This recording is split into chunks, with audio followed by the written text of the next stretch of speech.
Bismillahirrahmanirrahim. Assalamualaikum warahmatullahi wabarakatuh.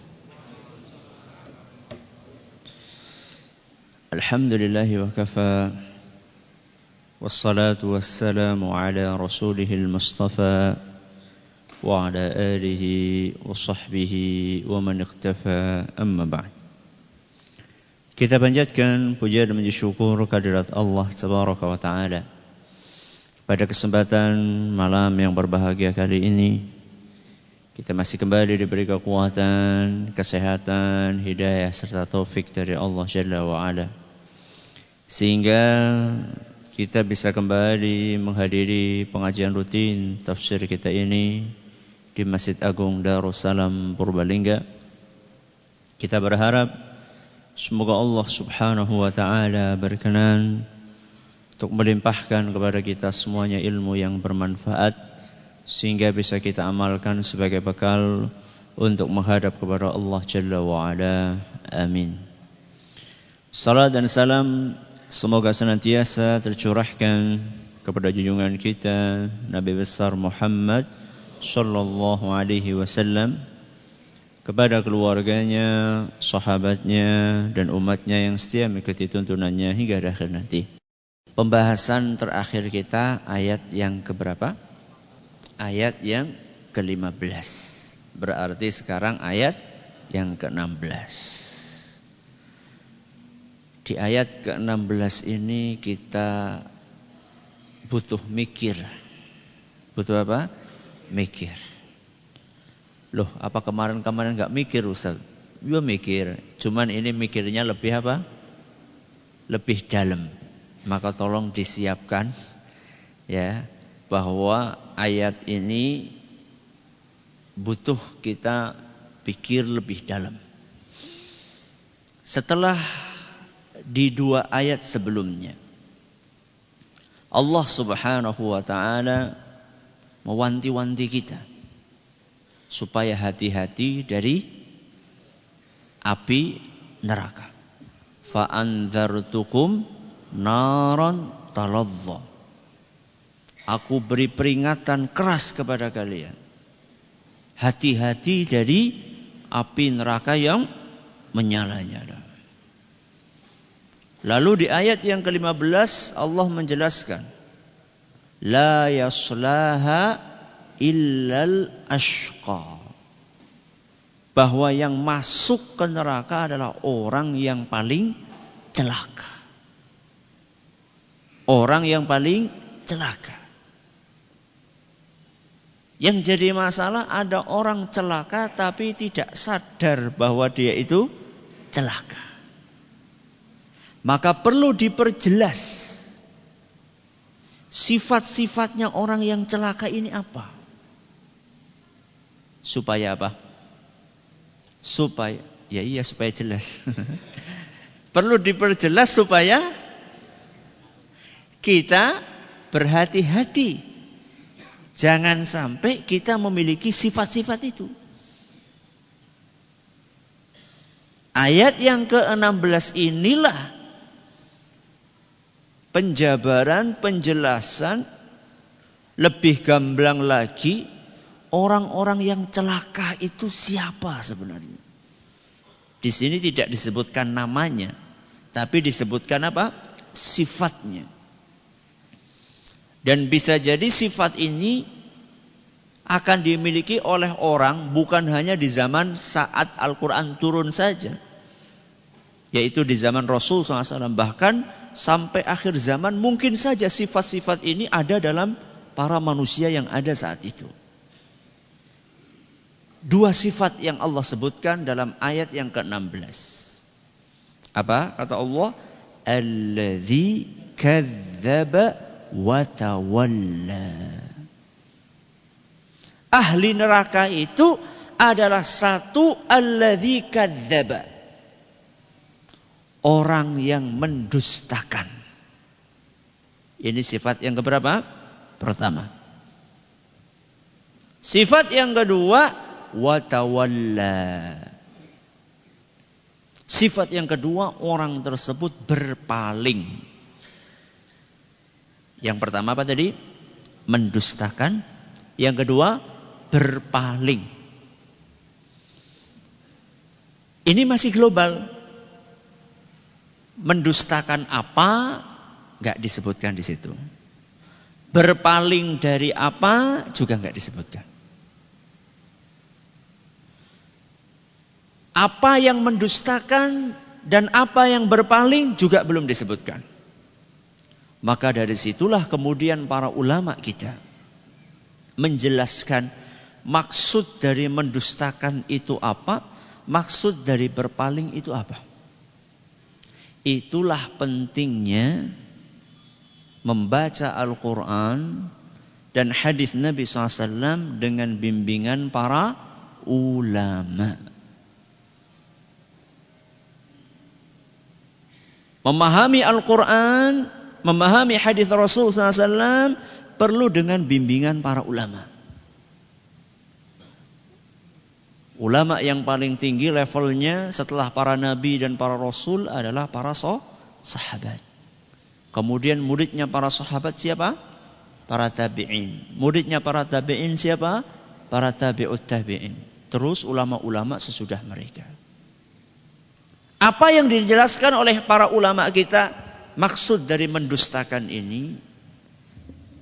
Sekarang kita sampaikan objeknya dulu. Nanti baru kita bahas subjeknya. Objeknya, apa yang didustakan? Para ulama kita menjelaskan, antara lain disebutkan dalam tafsir As-Sa'di, bahwa yang didustakan itu adalah berita dari Allah. Apa yang didustakan? Berita, kabar dari Allah. Jadi ahli neraka itu sifat yang pertama, mereka mendustakan kabar dari Allah. Mendustakan itu artinya apa sih? Tidak percaya. Tidak percaya dengan apa yang disampaikan oleh Allah Subhanahu wa taala di dalam Al-Qur'an dan apa yang disampaikan oleh Rasul sallallahu alaihi wasallam di dalam hadisnya. Contohnya bagaimana, Ustaz? Di dalam Al-Qur'an Allah menyebutkan bahwa nanti pada hari kiamat ada surga, ada apa? Neraka. Mereka yang menyimpang akan mengatakan ora percaya. Itu namanya mendustakan. Urip ya nang dunya tok. Nek wis mati ya wis. Itu namanya tidak percaya dengan kabar dari siapa? Allah. Jadi objek yang didustakan apa tadi? Berita, kabar dari siapa? Allah. Ini yang pertama, alladzi kadzdzaba. Terus yang kedua apa tadi? Wa tawalla. Berpaling dari apa? Masih keterangan dari Syekh Sa'di, berpaling dari perintah dan larangan Allah. Apa? Berpaling dari perintah dan larangan Allah. Maksudnya apa sih Ustaz berpaling? Maksudnya orang peduli. Alias kalau ada perintah gak mau dikerjakan, kalau ada larangan malah dilakukan. Itu namanya tawalla, berpaling, enggak peduli. Dikatakan giuroliki haram, las, berisiklah. Na'udzubillahi min dzalik. Ada jenis-jenis manusia seperti itu? Ada, banyak. Diingatkan masalah mencari nafkah yang halal. Kok sih ngempani nyong apa engkau? Subhanallah. Alladzi kadzdzaba wa tawalla. Wa tawalla apa? Berpaling dari perintah dan larangannya Allah. Kita ulangi. Kadzdzaba wa tawalla. Kadzdzaba itu tadi mendustakan. Tawalla berpaling. Objeknya apa yang didustakan? berita dan kabar dari Allah.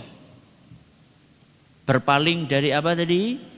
Perintah dan larangan Allah. Itu objeknya. Nah, sekarang subjeknya. Dijelaskan oleh Imam Ibnu Katsir. Alladzi kadzdzaba. Mendustakan. Yang mendustakan dalam diri manusia itu apa? Hatinya. Apa? Hatinya. Hatinya, otaknya gak mau percaya. Hatinya dan otaknya gak mau percaya. Ya tadi ketika dikatakan ada surga, ada azab kubur, bahwa nanti orang masuk kuburan itu ada yang dapat nikmat, ada yang dapat azab.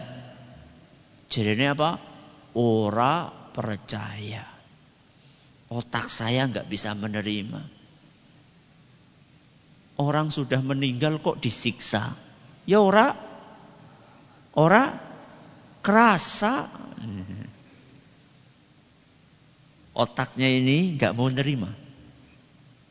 Lawong orang ketika dioperasi, diapakan? Bius total. Kalau di bius total, diedel-edel kerasa apa tidak? Kerasa apa tidak? Enggak. Pernah ya? Enggak kerasa. Karena di bius total. Lawong itu kan orang masih hidup. Orang masih hidup. Orang masih hidup di bius saja enggak kerasa apa-apa. Apalagi orang sudah mati. Loh buat apa ada siksa? Ora kerasa. Otaknya enggak mau percaya. Padahal di dalam Islam itu ciri orang yang beriman yang pertama. Ciri orang yang bertakwa yang pertama. Yang Allah sebutkan di dalam awal surat Al-Baqarah. Apa itu? Alif Lam Mim. Dzalikal kitabu la raiba fihi hudal lil muttaqin. Orang yang bertakwa itu cirinya yang pertama apa? Hudal lil muttaqin. Terus alladzina yu'minuna bil ghaibi. Ini yang pertama. Baru setelah itu apa? Wa yuqimunas salata. Sebelum yuqimunas salata, apa yuqimunas salat? Menegakkan salat. Sebelum kriteria ini masih ada kriteria sebelumnya apa? Alladzina yu'minuna bil ghaibi. Apa yu'minuna bil ghaibi?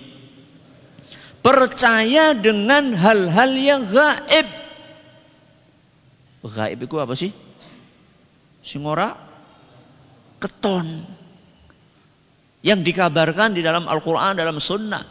Contohnya tadi, siksa kubur. Orang percaya, ya wis ngono jajal disit. Nek wis jajal nembe percaya gitu. Na'udzubillahi min dzalik. Kita ulangi, kadzdzaba yang mendustakan, subjeknya apa tadi? Hati. Otak hatinya enggak mau percaya. Kemudian tawalla, berpaling. Yang berpaling apanya?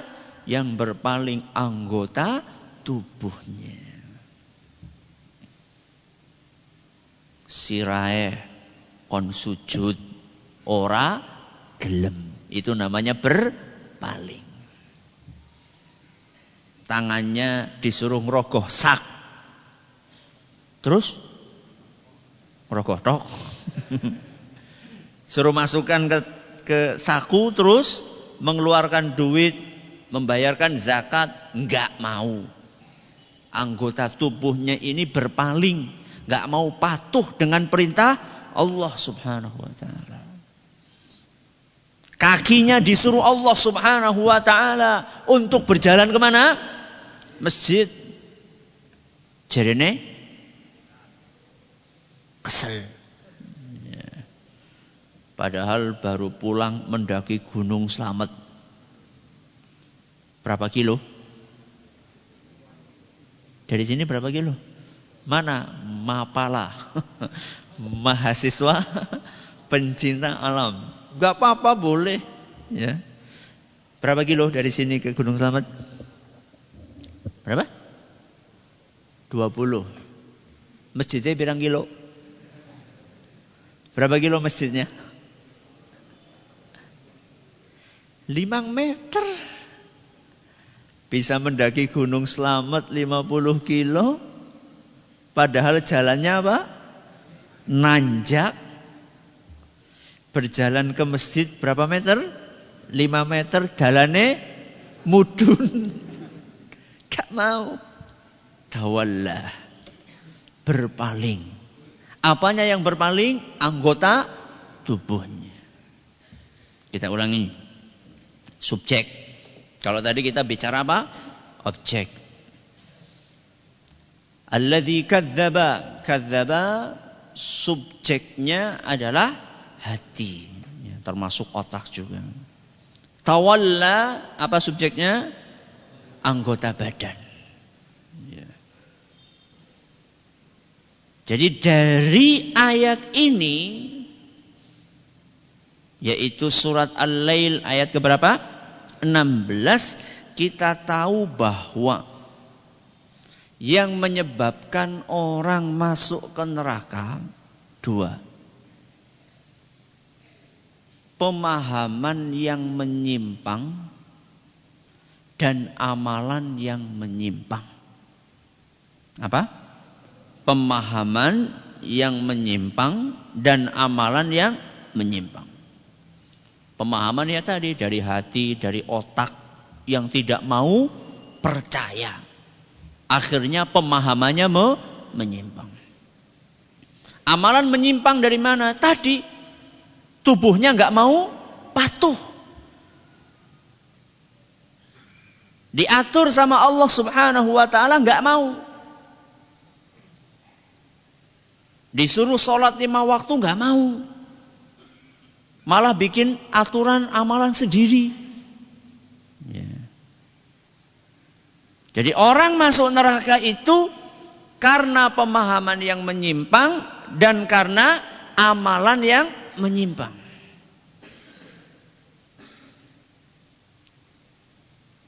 Gara-gara pemahaman yang rusak, gara-gara amalan yang rusak.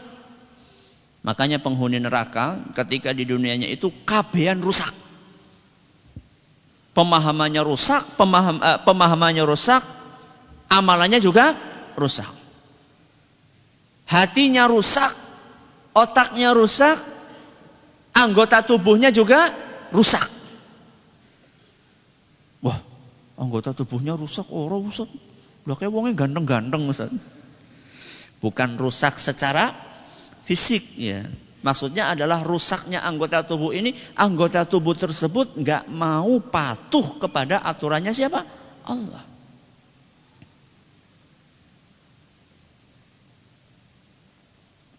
Penyimpangan apa tadi?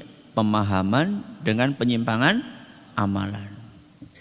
Dan penyimpangan amalan ini sumbernya dari penyimpangan pemahaman. Ini penting banget. Ini yang akan kita bahas agak dalam. Apa tadi? Penyimpangan amalan itu sumbernya dari penyimpangan pemahaman. Makanya di dalam ayat tadi yang disebutkan dulu apa? Alladzi kadzdzaba dulu. Baru apa? Tawalla. Orang kalau sudah kadzdzaba, ujungnya akan apa? Tawalla. Orang kalau pemahaman tentang surga dan nerakanya sudah salah, orang ana surga, orang ana neraka, gelem salat apa ora? Gak mau. Adanya penyimpangan amalan itu awalnya adalah penyimpangan pemahaman. Saya kasih 2 contoh. Yang pertama tentang Islam liberal. Apa? Islam liberal. Saya jarang-jarang loh ngomong tentang Islam liberal ini. Ya sekali-kali orang apa lah. Yang kedua tentang Islam radikal. Yang pertama Islam apa? Liberal. Yang kedua Islam radikal. Yang pertama Islam liberal. Sebenarnya liberalisasi agama ini itu sebenarnya sudah agak lama disebarkan di Indonesia. Cuman belakangan ini semakin apa? Gencar. Dan semakin berani untuk menghina para ulama. Bahkan baru saja tadi mereka memelesetkan Majelis Ulama Indonesia, dipelesetkan dengan Majelis Unyu-Unyu Indonesia. Semakin apa? Semakin ngawur dan berani. Tapi berani sing keblinger. Ya. Makanya tidak heran sejak 11 tahunan yang lalu, sekarang tahun 2016, berarti 11 tahun yang lalu berapa? 2005, tepatnya pada tanggal 28 Juli tahun 2005 atau 21 Jumadats Tsani 1426 Hijriah, Majelis Ulama Indonesia Pusat sudah menerbitkan fatwa. Fatwa itu menegaskan bahwa liberalisme agama itu sebuah paham yang bertentangan dengan ajaran Islam. Dan juga di fatwa itu disebutkan haram hukumnya bagi umat Islam untuk mengikuti pemahaman tersebut. Proyeknya orang-orang Islam liberal itu adalah mereka konsentrasi penuh untuk merusak apa tadi? Pemahaman. Ya. Karena kalau pemahamannya sudah rusak, pasti akan rusak pula amalannya. Jadi mereka di sini cerdas juga ya. Tapi cerdas yang tadi itu, cerdas yang keblinger ya. Jadi mereka sekarang itu konsentrasi penuh untuk merusak pemahaman. Apalagi generasi muda. Jadi perlu kita waspadai. Yang masih ilmu agamanya belum mumpuni. Kemudian pengalamannya, kemudian juga pertimbangan mereka belum matang. Inilah target utama mereka. Berusaha untuk menanamkan di dalam jiwa anak-anak tersebut bahwa kita ini hidup bebas. Apa? Bebas. Karena liberal itu artinya bebas. Kalau kita buka kamus besar bahasa Indonesia, kita akan buka liberal artinya bebas. Sebenarnya kalau kita paham saja Islam liberal, kue ora ketemu. Islam apa? Liberal ora ketemu. Kenapa enggak ketemu? Tadi liberal artinya apa? Bebas. Islam itu bebas apa ana aturan? Banyak apa sedikit? Semuanya diatur. Salat diatur, zikir diatur, nikah diatur, puasa diatur, politik diatur, bisnis diatur, BAB diatur. Apa maning? Makan diatur. Nganggo sendal diatur. Islam itu agama aturan. Kok digabung Islam liberal? Kurang nyambung, Mas. Agama yang ada aturannya, bahkan penuh dengan aturan, mau dibebaskan? Ya tidak mungkin tuh. Makanya Ustadz Firanda bikin pengajian di UGM, judulnya Islam kok liberal. Jadi bukan Islam liberal. Apa katanya? Islam kok liberal. Dari awalnya saja sudah salah. Apalagi kelanjutannya. Awalnya sudah salah. Islam liberal, apalagi turunannya.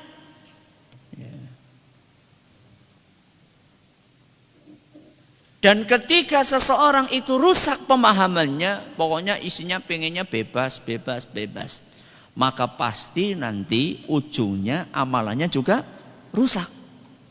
Karena sudah dirusak pemahamannya. Maka mereka paling gak suka yang namanya amalan itu diatur, paling gak suka. Jadi bebas, beramal bebas. Ya.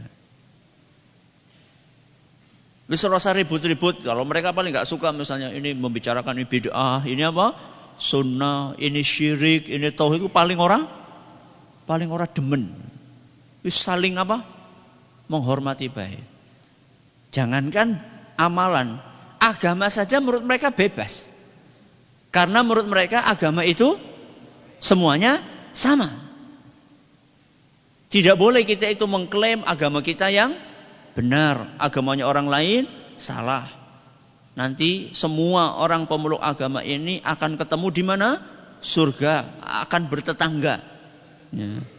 Jadi engkau Arab hidup berdampingan.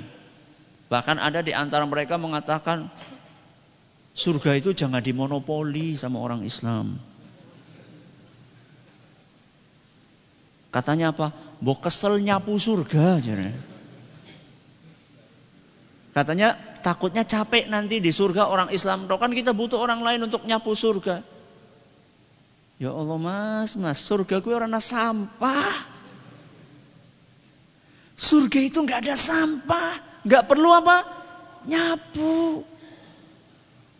Subhanallah. Nanti bisa-bisanya ya dikira surga itu ada sampah. Jangankan sampah. Nuwun sewu. Maaf ya. Sisi ngeluarin apa? Ingus saja nggak ada, BAB nggak ada, BAK nggak ada, ngeluarin ingus nggak ada. Maaf ibu-ibu nggak akan ada haid, nggak ada. Disebutkan dalam dalam hadits Nabi SAW, kotoran-kotoran yang keluar dari tubuhnya penduduk surga itu nanti akan menjadi air keringat yang baunya wangi. Itu saja. Kan tidak ada di dunia keringetnya ambune wangi. Mbok artis yang paling cantik pun nek wis keringetan ya mambu. Itu dunia. Ini kita bicara apa? Surga. Jadi mereka itu ingin merusak pemahaman. Semua agama sama. Ini namanya pluralisme. Semua agama sama. Bedakan loh antara pluralisme agama dengan pluralitas agama. Ya nawong kadang-kadang orang bisa apa? Bedakan. Kalau pluralisme agama tadi kita itu meyakini bahwa semua agama sama. Kalau pluralitas agama itu artinya kenyataan bahwa di satu daerah atau satu negara ada agama yang berbeda-beda yang pemeluknya bisa hidup bersama. Itu namanya pluralitas. Kalau pluralitas enggak usah diajari, wis ngerti. Sejak zaman Nabi SAW ketika beliau terutama di Madinah, beliau hidup berdampingan dengan orang apa? Yahudi. Damai atau tidak? Bisa damai. Jadi jangan dicampur aduk antara istilah apa tadi? Pluralitas dengan pluralisme. Jadi dikira kalau kita itu membantah pluralisme, kita itu kemudian gak punya toleransi. Punya, siapa bilang? Jadi kita bisa hidup bersama dalam satu wilayah, ya, tidak saling mengganggu. Tapi keyakinan ya harus kita tanamkan di dalam hati kita bahwa inna dina indallahil Islam. Satu-satunya agama di sisi Allah adalah Islam. Sudah, ini contoh yang pertama. Apa tadi? Islam liberal. Bahwa yang mereka rusak itu adalah Pemahamannya. Kalau pemahamannya sudah rusak, maka amalannya akan rusak. Contoh yang kedua, apa tadi? Islam radikal. Wah, ini juga muncul lagi nih, Islam apa? Radikal sebagai respon dari mungkin Islam liberal. Kalau tadi kita bicara pemahaman, sekarang kita bicara amalan dulu. Apa amalannya orang-orang yang dikatakan teroris tadi? Amalannya suka apa? Ngebom. Suka ngebom. Bahkan orang lagi Jumatan saja dibom. Ini kira-kira amalan yang menyimpang atau tidak? Menyimpang. Loh, wong lagi sholat kok dibom? Si kepriwe, ya. Dan kita harus tahu bahwa penyimpangan amalan ini pasti sumbernya penyimpangan pemahaman. Pasti. Orang mungkin ujuk-ujuk langsung ngebom. Orang mungkin. Pasti sebelumnya sudah dicekoki. Pasti sebelumnya sudah di brainwash. Sudah dicuci otaknya. Apa itu Ustaz pemahaman yang menyimpangnya? Sehingga kemudian muncul amalan yang menyimpang berupa bom yang meledak di mana-mana. Itu diawali dengan pemahaman yang menyimpang, yang menganggap orang lain sesama muslim sebagai orang-orang kafir. Alias gampang-gampang menjatuhkan vonis kafir. Ini pemahaman menyimpangnya. Jadi ketika pemahaman ini ditanamkan, bahkan ditanamkan secara masif, makanya kalau ikut pengajian-pengajian tersebut, pertama kali yang dicekoki ini negara kafir. Pemerintahnya kafir. Bukan hanya pemerintahnya, semua PNS. Ayo kok. Itu kafir. Kalau sudah kafir berarti halal darahnya. Itu resikonya. Kalau sudah halal darahnya berarti dibom boleh. Ya. Makanya kalau mau memperbaiki dua penyimpangan tadi dan penyimpangan-penyimpangan yang lainnya, maka yang diperbaiki pertama kali apanya? Pemahamannya dulu. Saya menghormati apa yang dilakukan oleh pemerintah kita berupa upaya untuk menangkapi para teroris. Walaupun mungkin dalam beberapa kasus mungkin salah tangkap mungkin, ya. Akan tetapi sebenarnya yang perlu digarap pertama kali itu apanya? Pemikirannya dulu. Ya. Kalau misalnya cuma ditangkap fisiknya, kemudian dimasukkan penjara. Di penjara ketemu karo sing ahli ngrakit lebih pinter. Keluar penjara, kemarin ngebom pakai bom yang bisa membunuh 50 orang, nanti keluar penjara bikin bom yang bisa membunuh 100.000 orang. Maka yang harus digarap adalah pemikirannya, pemahamannya. Makanya di dalam Islam ilmu itu sangat penting. Ilmu apa maksudnya? Ilmu agama. Kalau kita perhatikan di dalam Al-Quran ada 114 surat. Kata ilmu beserta seluruh turunannya, ulama, alim, ya'lamun, itu ada berapa? 750 kata. Ilmu beserta turunannya ada berapa? 750 kata. Padahal surat Al-Quran berapa tadi? 114. Berarti ilmu itu penting banget di dalam agama kita. Cuman sayangnya di negeri kita ini, yang doyan ilmu agama itu banyak apa sedikit? Segini banyak apa sedikit? Ya mandan akeh lah. Tapi dibandingkan yang tidak doyan, lebih banyak yang tidak doyan. Makanya ketika orang tua anaknya lulus jadi sarjana, sarjana umum. Kemudian pakai apa? Toga. Buanggane pol. Walaupun setelah itu banyak yang nganggur. Tapi kalau anaknya pengen masuk pesantren, gimana? Le, madesu le. Apa madesu? Masa depan suram le. Anakmu kok dimpani apa bojomu? Ya. Ini kita harus menyadari bahwa penyimpangan-penyimpangan di negeri kita ini, orang gampang terbawa dengan pemahaman-pemahaman menyimpang. Ada orang menggandakan duit percaya. Itu karena minimnya ilmu agama, itu mesti. Ya. Maka sumber masalahnya adalah karena maaf ya, kebodohan. Apa? Kebodohan. Maka kalau pingin masalah-masalah selesai, kita harus kembalikan Islam ini kepada aslinya. Islam adalah agama ilmu.